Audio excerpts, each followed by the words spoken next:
બાફેલા બટેટા લીધા છે આપણે આ વટાણા અને મકાઈ બાફી લીધી છે નિમક નાખીને ઈ નાખી દઈએ। ડુંગળી છે ઝીણી સુધારેલી ઈ નાખી દઈએ। એક ચમચી આપણે સેન્ડવિચનો મસાલો નાખી દઈએ। થોડોક ધાણા જીરું ભૂકો નાખી દઈએ। થોડીક હળદર નાખી દઈએ। મસાલો નાખીએ થોડો હિંગ નાખી દઈએ। થોડી સ્વાદ પ્રમાણે મીઠું નાખી દઈએ। હંસળ નાખી દઈએ। થોડુંક આપણે લાલ મરચું નાખવાનું છે। લીલા ધાણા નાખી દઈએ ને હવે બધું સારી રીતે આપણે મિક્સ કરી લઈએ। જોશે મસાલો આપણો રેડ લીધી છે આપણે તો આપણે આ તીખી ચટણી છે એ આ રીતે લગાડી દઈએ।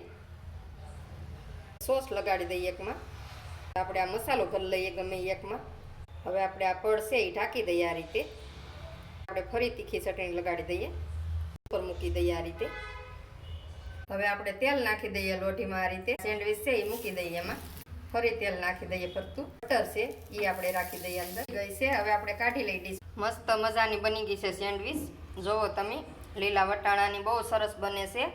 આ રીતે બનાવીને ટ્રાય મારજો ને રેસીપી ગમે